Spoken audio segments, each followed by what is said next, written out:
as a place. Eddie, couldn't have gone much better for you tonight. Yeah, it was a really good win for us. We're really pleased, but we're also very aware that the second leg's, of course, a big break between them, but it's still very much game on, and we've done half the work. Arsenal unbeaten here at home since April last year, and obviously you guys don't have a good record here. How satisfying was it to come here and put all that to bed?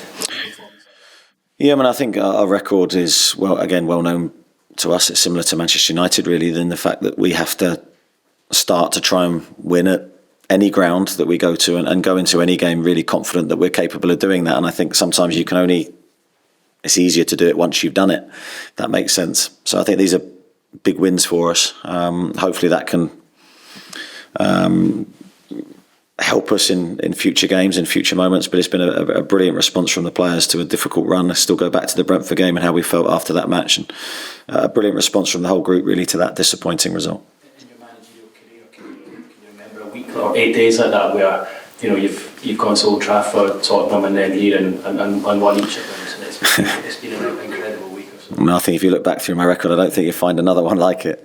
I think when you look at the fixture list and you see what's ahead, and you think, well, that's going to be a real challenge for us in real quick succession as well. I mean, the players definitely played today fatigued, and we knew they would be from the Tottenham game. We put that was a big physical game, so we knew coming here it was going to be a tough ask, really, mentally and physically. We also had a difficult half time. There's a few players at half time feeling different things, so that was a tough 15 minutes because we knew the importance of the second half, and our game we lost our strength in the game. You could see that, I think, in the second half, and it was a case of just managing the game. But Alex was just feeling his hamstring a little bit. Sven was feeling a groin. We had a couple of other players struggling, so we had to manage them. Nisha. Eddie, you must be so excited for this second leg at St James's Park, thinking back to Southampton and taking that lead back home. Yeah, I think genuinely, I think my focus is already turning to Bromley. Genuinely, I think pleased with the result, but we know there's such a gap between the next tie that really we have to put it to the back of our minds because we have the Bromley game, as I say, and then we have big Premier League games to come. We're in good form in the Premier League, so really they take on huge importance. But this game will swing around quite quickly, and we'll look forward to it when it does. You keep being asked about Alexander Isak all the time because it just seems that he seems to find new levels in each game. Is he the most feared striker around right now? I don't know. I think he played very well in the first half today. He looked really good physically. His pace and movements were giving them a problem, and I think he looked free. I was delighted with how he performed. He took his goal really well. But then we knew second half that we needed to manage him. He's so important. We can't lose him. We can't risk losing him. So hopefully he's okay. And just finally from me, you spoke about the difficult half time with niggles and fatigue, and you brought on some of your more fringe players like Miguel Almiron. How pleased were you with their contribution? Yeah, I mean, you need everybody in the squad, and I said this to the players before the game, how important everyone is, and especially for us, we have a small, tight-knit group. I've always said that. We don't have a huge... I think, again, everyone's here that's fit. I mean, obviously we had Bruno and Fabian's suspensions, which hit us hard. But we value everybody, and those players that came on today made a huge contribution at a time when the game was still really delicately poised. We didn't want to waste our good work, so I think everyone defended really well at the end of the game. Okay, got John Cross, then Lee Ryder. Eddie, Alexander has now scored 50 goals in all competitions since he joined. I mean, that's a magnificent return, isn't it? And what he offers for the team. It is a brilliant return, and I think every team needs a good striker. And we feel when Callum's fit, we've got two very, very good strikers that offer something different, but really elevate our play. And I think you can see when Alex is in that mood tonight, as he was in the first half, he is a brilliant player for us to use in various ways. I think the players really appreciate him.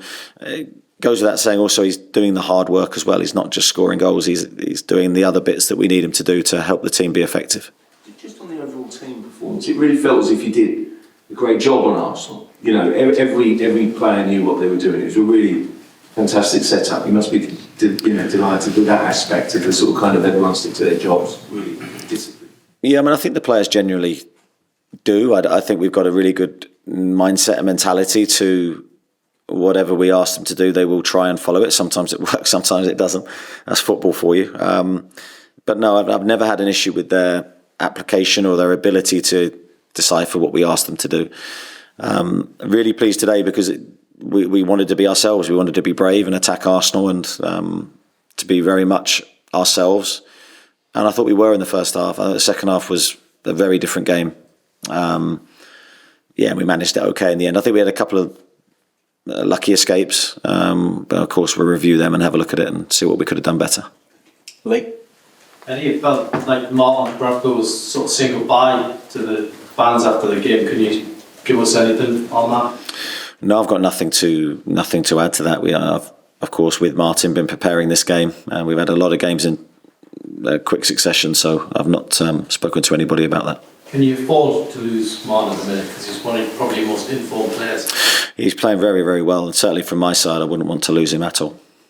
And just on everything that's going on at the minute, without looking too far ahead, do you feel like Newcastle's one of the most exciting clubs probably in Europe at the minute, with everything that's going on, the excitement from the fans?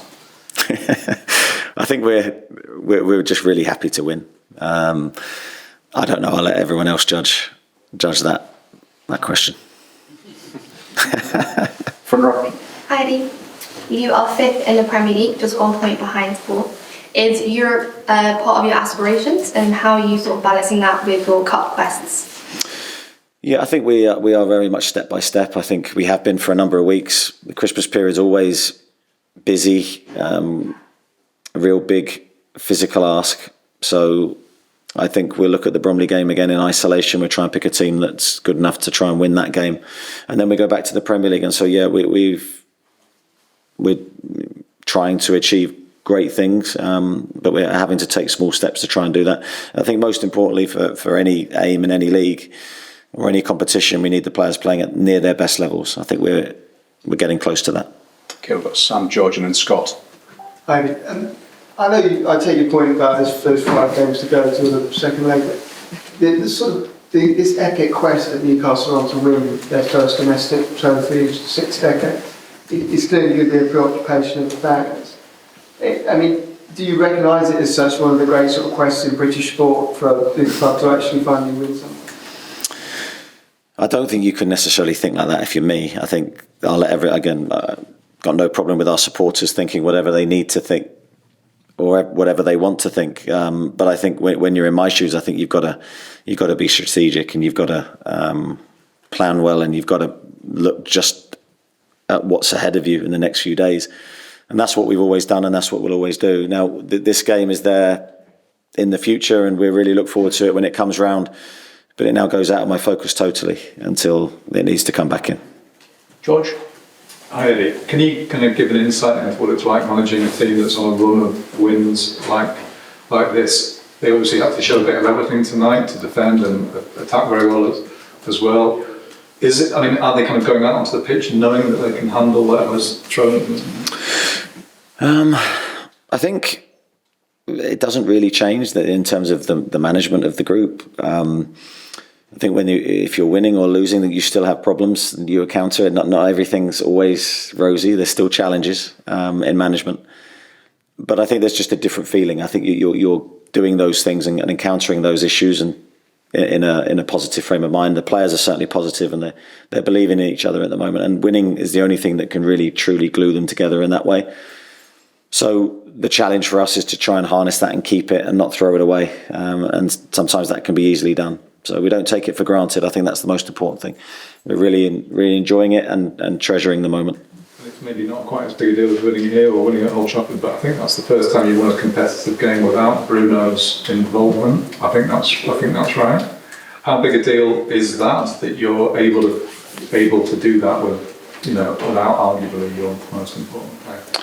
Well, I think it's important we're able to win without anyone. The team has to be the strength, not the individual. So I think we miss Bruno whenever he doesn't play for us because he's got obvious qualities.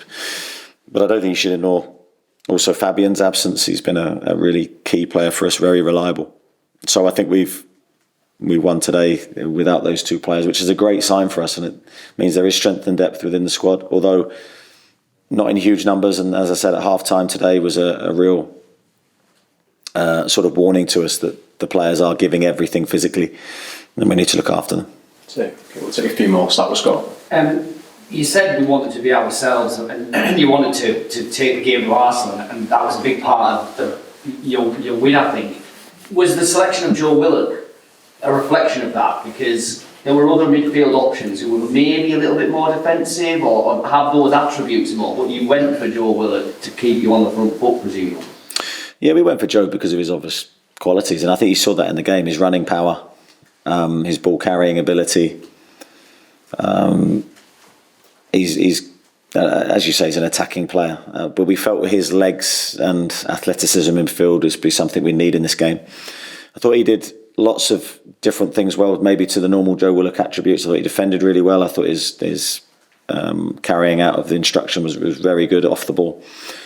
And I thought he gave everything physically. He's not probably at his maximum level because he just hasn't had the rhythm from the games that he needs. But yeah, big showing from Joe today, I thought.